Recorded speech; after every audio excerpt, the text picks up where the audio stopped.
নিশ্চয়ই মনে আছে গার্ডেন রিচের ঘটনা, যেখানে বেআইনি নির্মাণ ভেঙে 12 জনের মৃত্যু হয়েছিল। এবার গার্ডেন রিচের পর বড় বাজার, সেখানেও বেআইনি নির্মাণের ছবিটা দেখাবো।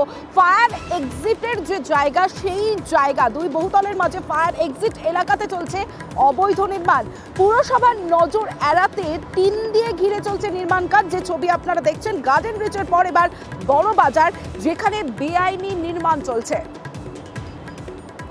সরাসরি চলে যাবো, বিশ্বজিৎ শাহ রয়েছে আমার সঙ্গে, বিশ্বজিতের সঙ্গে কথা বলবো। বিশ্বজিৎ, প্রথমেই জানতে চাইবো যে এই বেআইনি নির্মাণ কতদিন ধরে চলছে, কারা করছেন এই বেআইনি নির্মাণ?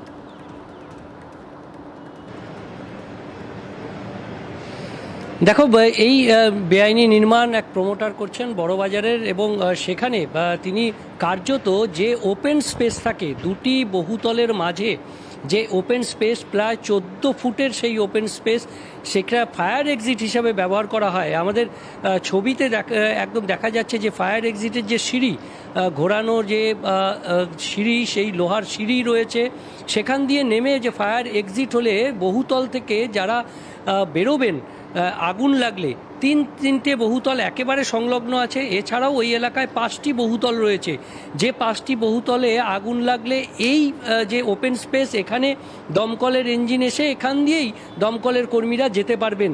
কারণ বড়বাজার এমনিতেই ঘিঞ্জি এলাকা, বড়বাজারের ক্যানিং স্ট্রিট আরও ঘিঞ্জি এলাকা, আর সেখানেই 5 নম্বর সিনাগগ স্ট্রিট। আর এখানে এই বেআইনি নির্মাণের অভিযোগ প্রথম নয়, 2012-13 সালে অভিযোগ হয়েছিল। তখনও পুরসভা গিয়ে সামান্য অংশ ভেঙে দিয়ে তাদের দায় সেরেছিল। তারপর 2016 সালে স্থানীয়রা বলছেন বারবার তারা প্রশাসনকে জানিয়েছেন, কিন্তু স্থানীয় কাউন্সিলর কিন্তু কোনো সুরাহা হয়নি। স্থানীয় কাউন্সিলর তিনি বলছেন এই কথা।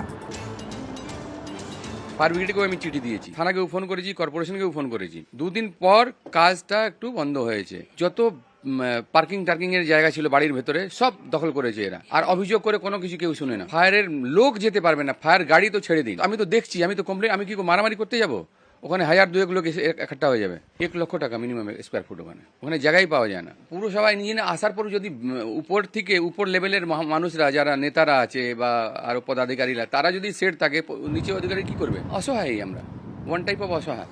বিশ্বজিৎ রয়েছে আমার সঙ্গে। বিশ্বজিৎ, তাহলে কি কোথাও গিয়ে একটা সমন্বয়ের অভাব?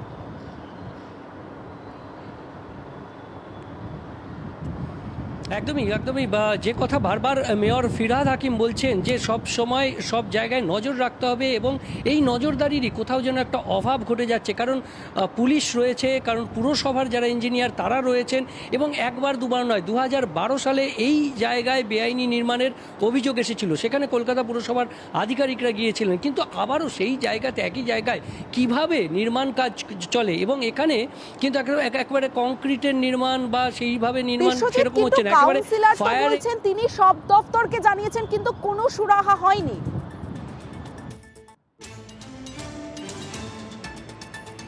একদমই, স্থানীয় কাউন্সিলর সন্তোষ পাঠক, তিনি 45 নম্বর ওয়ার্ডের, তিনি বলছেন যে বিষয়টি, এবং তিনি আমাদেরকে তার যে চিঠি সেটাও দেখিয়েছেন, যে শুধুমাত্র পুরসভা নয়, যারা দমকল এবং পুলিশ সমস্ত বিভাগকেই জানানো হয়েছে। স্থানীয় বাসিন্দারা যারা সেই এলাকার দোকানদার রয়েছেন, এবং এই এলাকায় এর আগেও যে আদালতের নির্দেশ ছিল, সেই সমস্ত নথিপত্র সহ নবান্নে পর্যন্ত পাঠানো হয়েছে, দমকল বিভাগে পাঠানো হয়েছে, বিভিন্ন জায়গায় পাঠানো হলেও প্রশাসনের কার্যত কোথাও যেন একটা সমন্বয়ের একটা অভাব রয়েছে। যদিও মেয়র বারবার বলছেন, কিন্তু তারপরেও একটা নজরদারির কোথাও যেন একটা অভাব থেকে যাচ্ছে। কারণ দীর্ঘদিন ধরে, আর এই রকম ঘিঞ্জি এলাকা যেখানে বারবার আগুন লেগেছে, কাছেই নন্দরাম মার্কেট, সেখানে বিধ্বংসী আগুন লেগেছিল আমরা জানি। আর এই ধরনের ঘিঞ্জি এলাকায় বহুতলে যদি আগুন লাগে, তাহলে অফিস যেমন রয়েছে তেমনি দোকান রয়েছে, বহু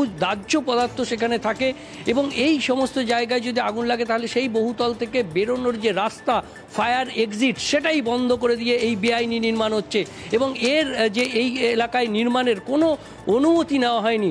বিভিন্ন বাড়ি রয়েছে, বিভিন্ন বহুতল রয়েছে, সেই বহুতলের সংস্কার এভাবে বেআইনি নির্মাণ গড়ে উঠছে, এবং পুরসভার বক্তব্য তারা প্রশাসনকে জানিয়েছেন, মানে উচ্চ স্তরে জানিয়েছেন, সব স্তরে জানিয়েছেন, থানায় ফোন করেছেন, কিন্তু কোনো ব্যবস্থা নেওয়া হয়নি। আর বেআইনি নির্মাণে জিরো টলারেন্স, গতকালই পুরো ইঞ্জিনিয়ারদের কড়া বার্তা দিয়েছেন মেয়র ফিরহাদ হাকিম। প্রয়োজনে বিল্ডিং প্ল্যান সাসপেন্ড করার নির্দেশ দিয়েছেন বিল্ডিং বিভাগের ডিজি। আধিকারিকদের নিয়ে বৈঠকে কড়া বার্তা দিয়েছেন mayor Firhad Hakim. Already DP হয়ে চলছে, আমরা একটা কমিটি করেছি, সেই কমিটিটার সব অ্যাসপেক্ট দেখবে। তার মধ্যে ডিজি লেভেলের সবাইকে নিয়ে বসে কমিটি, বাইরে থেকে আর্কিটেক্ট, তারা কজ অফ ফল দেখবে, মাটি দেখবে, বিল্ডিং মেটেরিয়াল দেখবে, ল্যাবস অফ ইঞ্জিনিয়ারিং দেখবে, labs of duty of engineers দেখবে। দেখে তারা একটা রিপোর্ট দেবে, সেই বেসিসে কমিশনার ডিসিশন নেবেন কাকে সাসপেন্ড করবেন না করবেন। এবং নিশ্চিতভাবে জজ সাহেব যখন বলেছেন ওনার অর্ডার আমরা কমপ্লাই করব। নেক্সট